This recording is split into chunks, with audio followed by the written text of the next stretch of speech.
kids with ADD and kids with asthma and adults with migraine headaches and other skin conditions and asthma and chronic fatigue. And I knew that lab work was the secret. With the lab work, you could sort it out.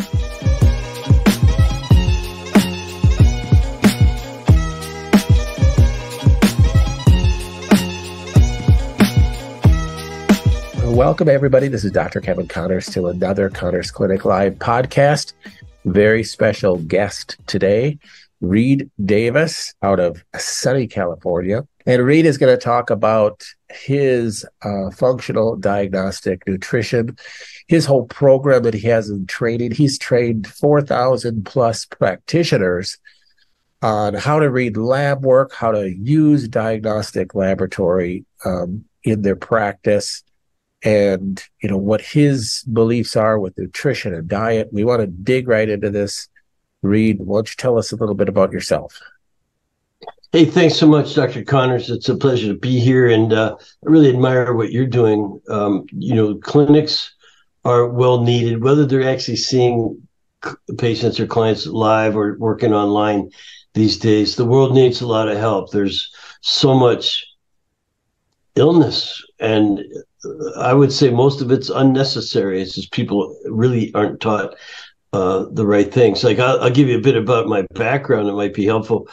So I was in the 90s in environmental law. That's my actual post-grad, was saving the planet, air, birds, water, trees, bees.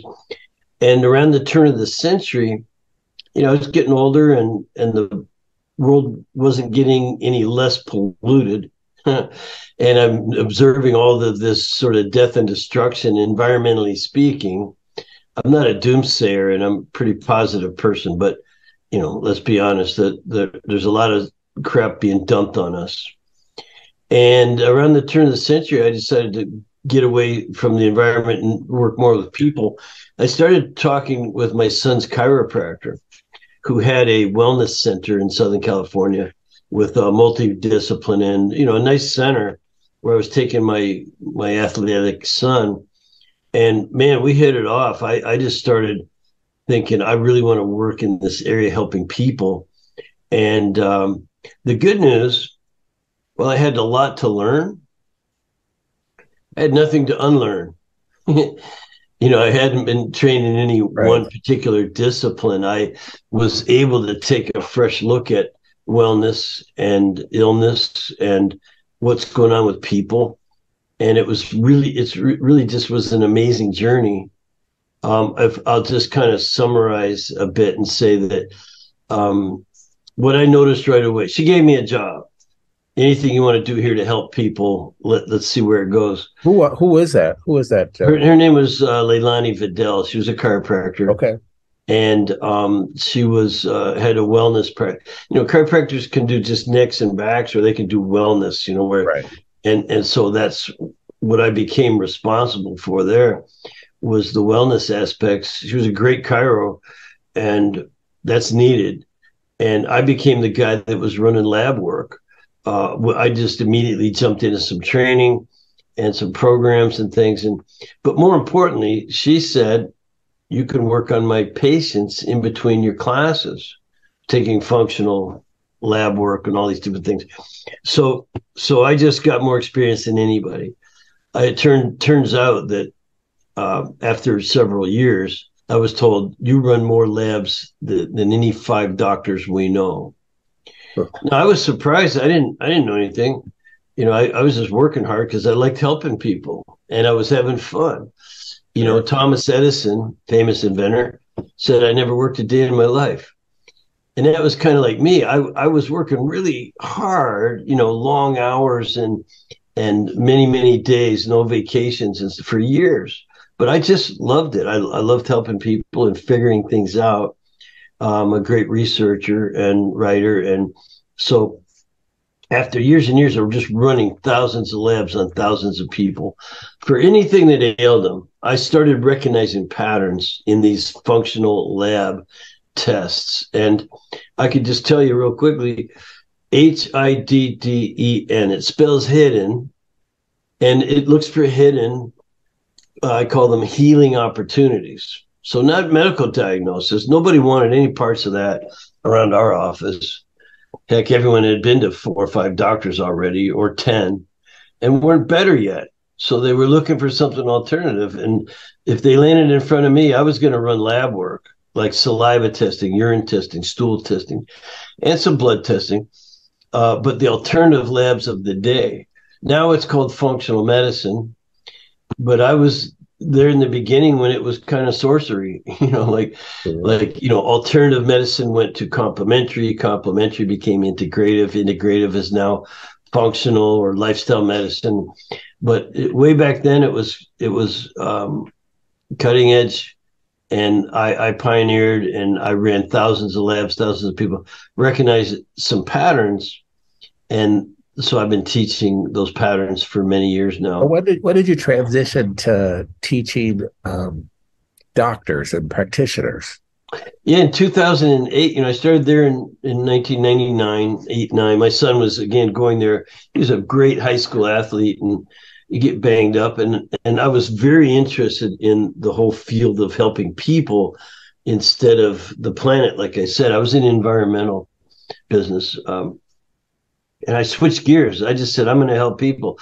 So the transition was from researching lakes and rivers and air and bodies of water, and also a lot of the laws involved around recycling and anti-pollution and things like that. I just started working with people. I just knew I could figure something out. So I was taught by the doctors there but mostly my own observations. And just the sheer volume of work, Dr. Connors, was incredible. I didn't know it. I didn't know I was doing anything special till they told me.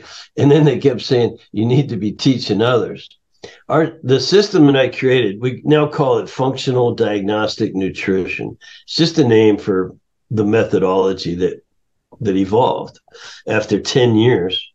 And so then they just encouraged me to teach others what you're doing. And even my clients, our patients, you should be teaching. Anyway, I'm not playing the reluctant hero or anything like that. I just didn't know how to teach. I said, okay, well, I'll put together a workshop, and the rest is history, man. Everyone loved that workshop. And it's now become this big, I have 40 people working for me now. Back then it was just me. I was just trying to develop a system that worked for our patients. That's all I cared about. Our patients, can I make them better? We were very busy, great business, great clinic. But when I started teaching, just think of the people, you multiply the number of people that you're actually helping. Right. That's the whole point, I think. Yeah. So your system, teaching 4,000 plus practitioners, that's a giant step there. And then you talk about how many patients those practitioners have. Yeah. About how many people you're really helping. Give us some of your key things when you found with patients that did not have success at other clinics. I'm sure there's but maybe some of the couple big ones that jump out at you, things that you found. Well, early on, because I mentioned a pattern that I recognized, but early on, I just started having, they say if you work hard enough, long enough, you start having good luck. So I kept having some really good success with certain types of patients. A lady was coming in for chiropractic and some acupuncture and stuff. And I was just walking her back to the room one day, treatment room.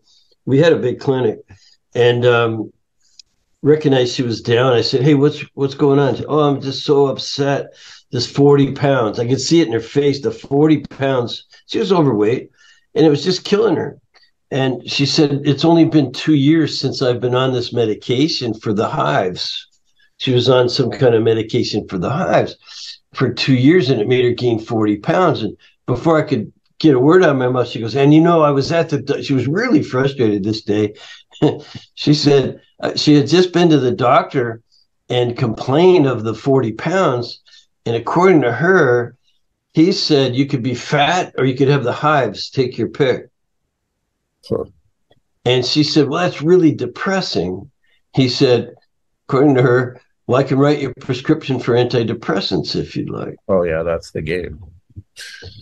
So when I said to her, finally, I got a word in, I said, well, did you ever try to find out why you get the hives?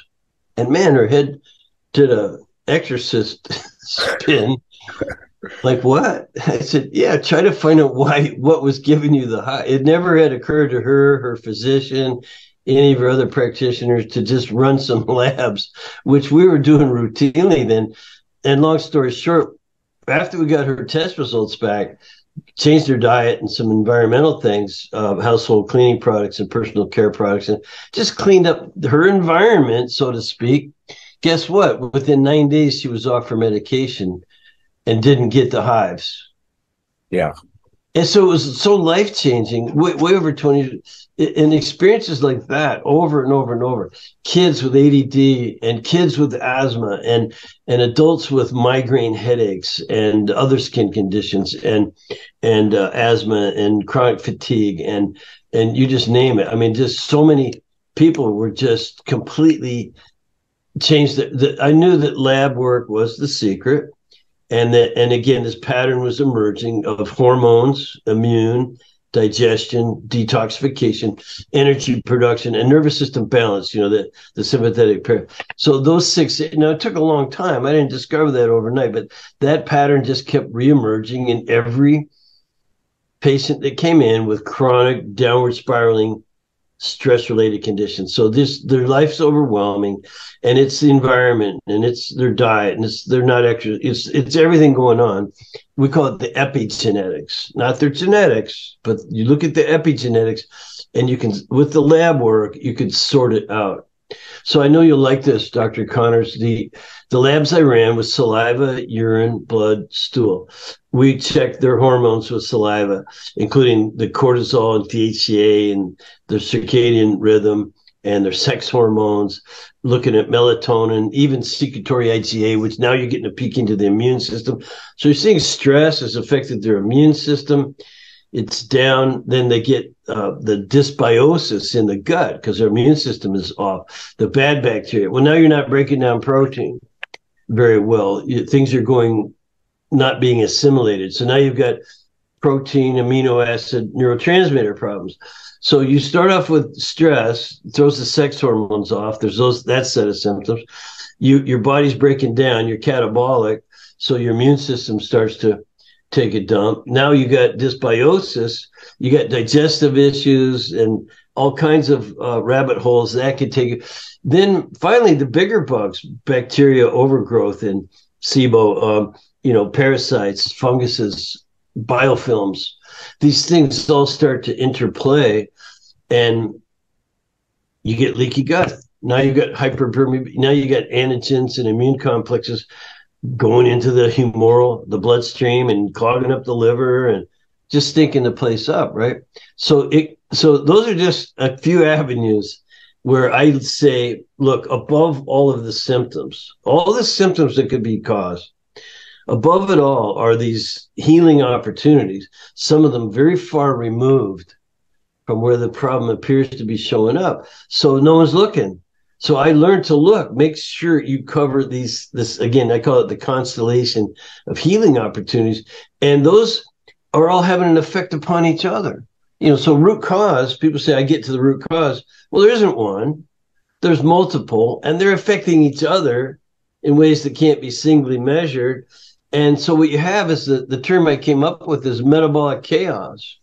And everybody walking in our door was kind of metabolic chaos, multiple causal, multiple symptom sets and things like that. So I became just really determined, to run these 5-6 labs on every person, some questionnaires and things, and then get them on a different lifestyle, completely change or modify to some extent, and depending on the person, their diet, their rest, their exercise, their stress management, and their supplementation. Now that spells DRESS, DRESS. So you look for the healing opportunities, HIDDEN, and then you apply the principles of healing that are in that DRESS program. And people just were getting better left and right. Their fibromyalgia, their chronic fatigue, their migraines, their skin conditions, and then when you do all that, they can start to lose weight. We weren't a late weight management or weight loss program, but everyone sort of starts to normalize their weight. Like that lady with the hives, man, she was peeling it off like crazy. Now that she could exercise and take hot showers, which she hadn't done in 2 years, Right. And man, did it change lives. Well, you see so many people stuck in the medical system where they're just taking another drug to offset the side effects of the last drug, and it's just a negative cycle that is. Yeah, you're so right. We say those people have their ladder against the wrong wall. Yeah, like if you have a chronic degenerative kind of downward spiraling condition, your body's catabolic, you're breaking down. All those things are going to need work: hormone, immune, digestion, detoxification. They all need work. They all need some cleaning up and things. And you can't do that by diagnosing one problem. Oh, you're hypothyroid. Here's your medication. That system just doesn't work anymore for what's going on today. Yeah. What kind of things do you recognize that your practitioners, the walls that they run into? Well, everyone they know is sick and got some kind of problem and is frustrated by the standard medicine, pills and surgery, just aren't. Again, your ladder's on the wrong wall if you want to get well. Going to a physician for drugs, possibly surgery, just taking care of the symptoms or managing the disease process won't get you to the state of health that you want to get to. You got to get your ladder on a different wall and start climbing. No one said it wasn't work. The body takes time to heal. And what I would just sort of want to give doctors credit where due, the medical system, if the downward spiral is so contracted, like if you're dying, you got to go get out of the woods. You got to go get fixed up, get that life preserver on, whatever it is. In those cases, when the downward spiral is very contracted, then the observations I would make can't be capitalized on. I'm going to check your hormones, your immune system, digestion, detox. We're going to go through this, and we're going to then apply, teach you to apply principles to heal all of that, reverse the damage. But if you're dying, there's no time to capitalize on the innate ability of the body to heal. So therefore, we work very well with people who have medical conditions. That's between you and your doctor. Manage that so that you can stay alive to do our work, which is the lifestyle. That's where the habits and the conditioning, sometimes discipline, willpower, that's our backyard. Now, I know there's going to be people that listen to this that say, I can't find a doctor that does this. Do you teach lay people as well? Could they go through your course? Oh, sure. Yeah, I'm not here to sell the course. I'm just saying there's a way. It starts actually with how you get up and think in the morning. Anyone can do that. Believe it or not, positive mental attitude and being thankful and in a state of grace and gratitude is if you started your mornings like that every day, you'd find out a lot. There's a lot of people who are very dedicated and helpful. I've trained a few, like thousands, but that's relatively small number compared to what's needed. So we're just getting started. We hope our business doubles this year. And I'm in the training business now. I have a training program platform. I have 40 people work for me. We're training all over. The course has been expanded so that anyone can take it. You don't have to be a practitioner. It's helpful if you know a thing or two. Most of our grads have a college degree in anything. They're just older and that they've got a certificate or two. Could be in nutrition, personal training, could be in Reiki, energy healing. It could be like that. And we have also obviously a lot of chiropractors and acupuncturists and even some medical doctors who love our stuff. They may still do what they do, but they've put a lot of their staff through my training so Sure. that they're all up together working cohesively. That's the ideal scene right there. But yeah, I've had lots of people, to answer your question, Kevin, who took the program because you're required to work on yourself. It's not a training program where you just learn it and go do it on other people. No, you learn it by doing it on yourself first. That's absolutely foundational to what we do. And if that's all you did, it would be worth the price of admission Yeah. easily. Well, we're going to have information on your course here, how our listeners can join your work, because I think this is crucial. I think we live in a time where you have to be self-empowered. You can't just be dependent upon some doctor, even if it's a great doctor. You have to learn how to take care of yourself. You really do. So You're so right. When I first started at that clinic, I ride motorcycles, and I love to get out and enjoy my freedom, and I've always felt that way. I've never really had a health problem, and I didn't know what going to see a doctor was like. That's why I was shocked that people would go to 6, 8, or even 10 practitioners and weren't better yet. So I'm out riding my bike, and the first thing that struck me was, why aren't people in control of their own health? Like, I just was lucky, never had a problem, but these people with long-term why are you going to one practitioner after another and accepting lousy results? yeah. And that helped me form my investigative mentality. I'm going to be the last person they need to see. That's what I told myself 23 years ago. Well, that's great. Well, thanks for coming on. I would love to have you back again. Yeah, sure. Have information about your program for all our listeners. I think it's exciting. I think it's self-empowering. And I think I totally agree with you. I think when you give over your personal power to another practitioner without you maybe learning from them to take care of yourself, I think you're doing yourself a disservice. So I really, really sync with what you're doing. Well, thank you for that. We're going to keep doing it. And I appreciate that you're in Southern California doing all this in a state that is becoming less free. Yeah, man. Thankfully, I live out in the country, so I don't deal with the traffic and stuff. My wife and I are out here, and it's beautiful. I live up on a mountain looking at a lake, but that's not what most Southern or California is about. I mean, we're kind of like we're in a separate area. Oh, good. That's great. And it is wonderful, and freedom, but that's what even initially inspired me to help people, sort of back in the city. Yeah. Well, thank you again, Reed. I appreciate it. Continue all your work, and I know our listeners will be excited. Yes, sir. Thank you. And you too. I know you're doing amazing things. So from one to another, keep up the great work. All right. Bye-bye.